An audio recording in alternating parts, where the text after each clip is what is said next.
I watched Trevor accept the Parent Leadership Award while I stood near the cafeteria doors holding our son's science project and a crumpled permission slip. Principal Anderson called him transformative. The school board member called him a model volunteer. I called him a thief, but only in my head, because good wives don't make scenes. It began 4 years ago, when our son Nathan started first grade at Meadowbrook Elementary. I was freelancing as a web developer, my hours flexible enough to help out. Just small things at first. Update the PTA website, create a sign-up system for volunteers, design the spring gala invitations. Trevor worked in commercial real estate, constantly traveling, always networking, perpetually important. He'd leave Monday mornings with his carry-on and return Friday nights, smelling like airport lounges and ambition. "Someone has to keep us stable," he'd say when I suggested he join me for a school event. I didn't push. I just worked. I worked through parent meetings in classrooms that smelled like chalk dust and hand sanitizer.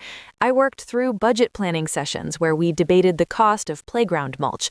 I worked through crisis calls at midnight when the tent company canceled 3 days before the fundraiser.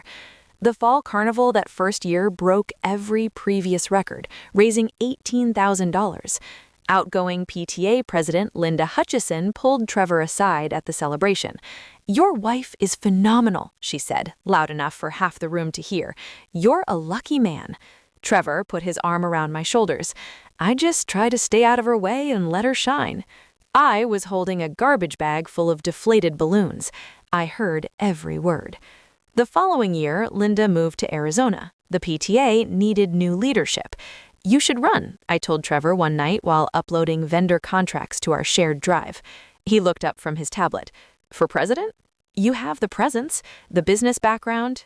"I'll handle all the operational stuff like I've been doing. You just be the face." It was logical. Trevor had the corporate charisma, the firm handshake, the ability to make budget reports sound like TED Talks. I had the systems, the plans, the spreadsheets that actually worked. "You're sure?" he asked, but he was already mentally writing his campaign speech. Completely sure. He won by acclamation. That's when the pronouns shifted. "I've developed a new volunteer management system," Trevor announced at the first board meeting, presenting the database I'd coded over a weekend. "I've secured partnerships with local businesses for in-kind donations," he told the principal, referencing relationships I'd spent months cultivating through careful emails and follow-up calls. "I've restructured our event planning timeline for maximum efficiency," he declared at a parent assembly, reading from the project management framework I'd adapted from software development principles. The word "we" vanished. The phrase "my wife built this" disappeared. I became infrastructure, necessary but invisible, assumed to simply exist. I told myself it was fine. The school benefited. The kids had better programs. Nathan was proud of his dad's involvement. That was what mattered, wasn't it?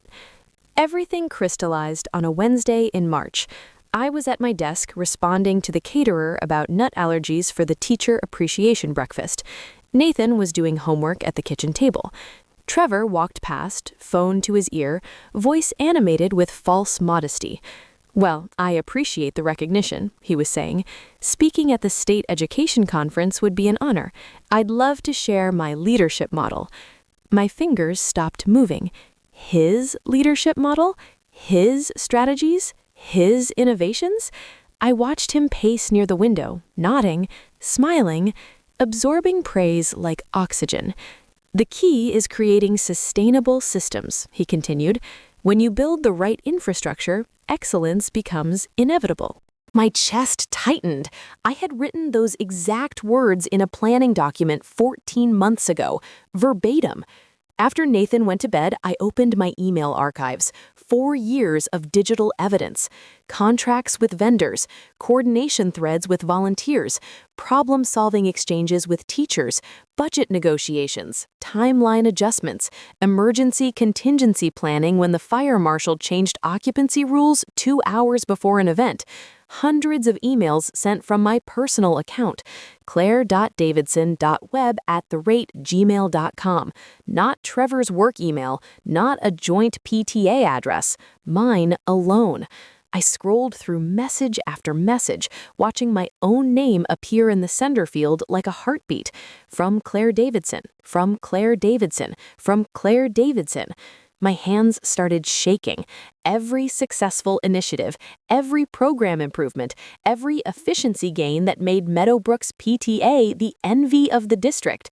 I had engineered all of it, and Trevor had claimed it like real estate, titled in his name through repeated assertion. The next evening, the PTA held its monthly meeting. I sat in my customary position, fourth row, center aisle, close enough to hear but positioned for quick exit. Trevor stood at the front, relaxed and confident, working the room like a sales presentation. I'm excited to announce that our spring gala is projected to exceed last year's fundraising by 30%, he began. The strategies I've implemented are really gaining traction. My jaw clenched. He advanced the slide, revealing the event timeline I'd created, color-coded by my system, formatted with my design choices, built on my 4 years of iterative learning. This integrated approach, Trevor explained, represents a significant evolution in volunteer engagement methodology. A father near the front raised his hand. Trevor, how do you balance this level of involvement with your career? I mean, the detail here is incredible. Trevor smiled, humble and practiced. I won't pretend it's easy, but when you're committed to something meaningful, you find the time. You make the sacrifices. Something inside me cracked. I stood.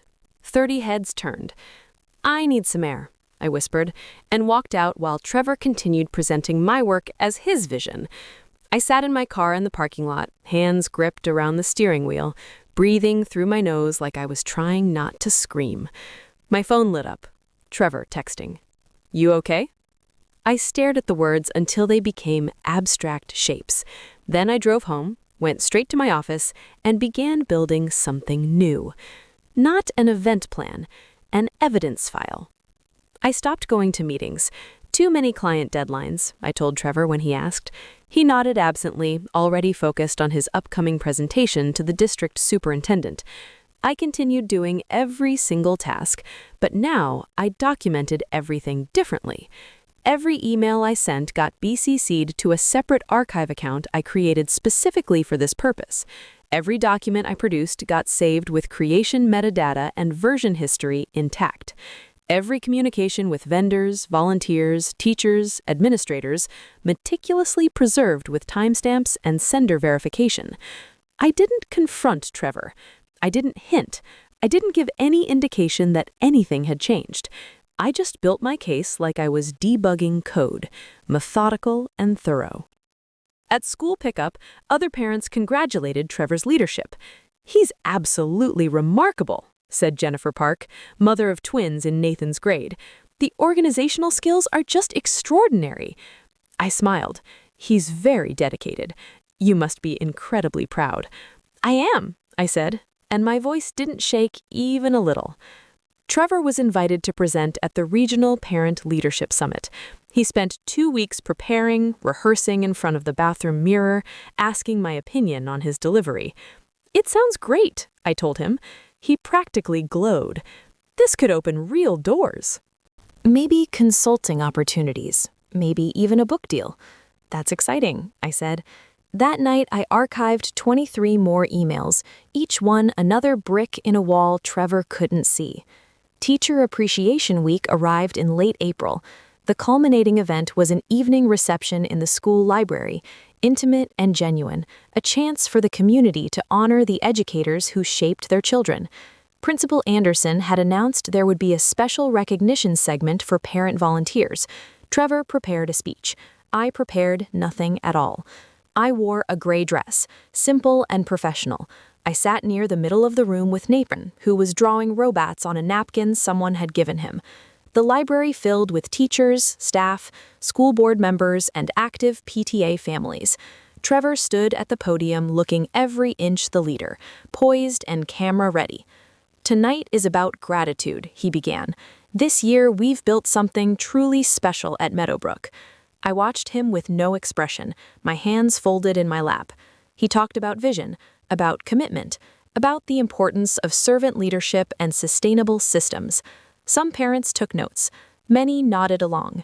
And I want to acknowledge the incredible team that makes this work possible, Trevor continued, gesturing broadly to include everyone. Leadership is nothing without collaboration. Polite applause rippled through the room. I didn't move. Principal Anderson approached the podium as Trevor stepped aside. "Thank you, Trevor," she said warmly. "Your visibility has been wonderful for our school community. Before we continue with recognitions, I need to share something important that came to my attention during our annual records review." Trevor smiled, expecting another compliment. Anderson pulled reading glasses from her pocket and put them on deliberately. "As part of our compliance documentation, I review all PTA-related correspondence in our official files, and I noticed a pattern." She clicked a remote. The projection screen illuminated behind her. An email appeared, enlarged for the entire room to read.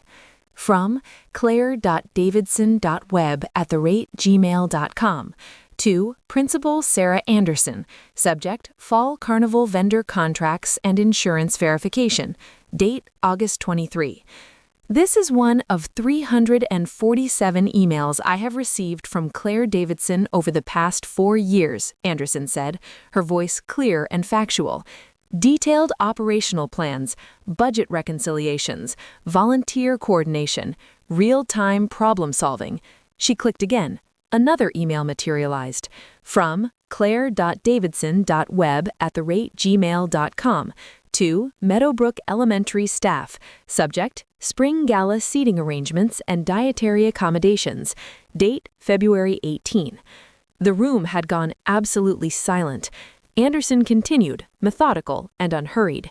"In conducting my review, I found that virtually every major PTA initiative, from our volunteer database to our fundraising strategy to our community partnership program, originated from Claire's communications and documented work." Click. Another email, another date stamp, another piece of incontrovertible proof. Trevor's smile had frozen on his face, becoming a mask. "I want to be very clear," Anderson said, looking directly at Trevor. "You have been an excellent spokesperson. Your presentations are polished, and your public presence has raised our profile, but those are not the same thing as leadership." She turned toward me. "Claire, would you please stand?" I hesitated. Nathan tugged my sleeve. "Mom, she said your name."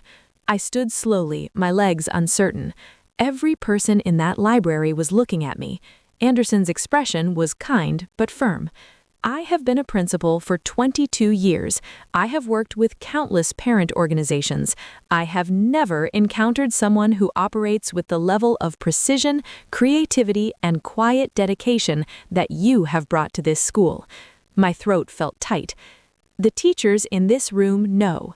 "The staff knows. Our records prove it beyond any doubt, and I believe it's time everyone else knows it too."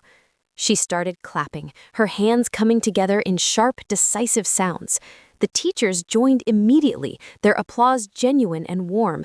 The staff followed. Then, in scattered, uncertain waves, the parents began to clap, many of them glancing between Trevor and me, recalculating everything they thought they knew. I stood there with my son's hand in mine, unable to speak, barely able to breathe, feeling 4 years of invisibility crack open. Trevor sat at the head table, his face drained of color, his award plaque sitting in front of him like evidence of fraud. After the ceremony, parents approached me. Some apologized directly. Some thanked me for work they'd never acknowledged before. Some asked, voices low and confused, why I had never said anything. The work was always real, I told them. It didn't need my name on it to matter. Jennifer Park stood in front of Trevor, her expression transformed from admiration to something cold. "I told you that you were remarkable," she said quietly. "I should have asked who was doing the actual work." She turned and walked away. In the car driving home, Trevor tried to explain. "Claire, I didn't realize how it looked. Stop talking. I thought we were partners in this. We were, But you treated it like a hostile takeover." He fell silent. I drove us home, got Nathan ready for bed, and sat down at my desk. My evidence file was still open, hundreds of emails representing hundreds of hours of work that had always been mine. The following Monday, the PTA board held an emergency meeting. Trevor resigned. I was offered the presidency unanimously. I declined without hesitation. "I'm stepping back completely," I told them. "I'll consult on specific projects if asked, but I'm done building things for other people to claim." They tried to convince me to stay, offering co-presidency, advisory roles, flexible arrangements. I smiled and said no to everything. 3 months later, I launched my own consulting business, helping schools and nonprofits build operational systems and volunteer management programs. My client list was full within a month. Trevor still attended some school events, sitting in back rows, diminished and quiet. Nathan continued to thrive. I rarely thought about awards or recognition anymore. I thought about foundations, the invisible, essential structures that hold everything else upright. And I understood, with complete clarity, that I had always been one, not because anyone saw it, but because the work was real, and real work doesn't need permission to matter. You've just stepped into her revenge side, where every wound finds its justice, and every silence ends with truth. If her story struck a chord, make sure to like, share, and subscribe. Your support keeps these stories alive. Another secret waits in the next video. See how her revenge begins.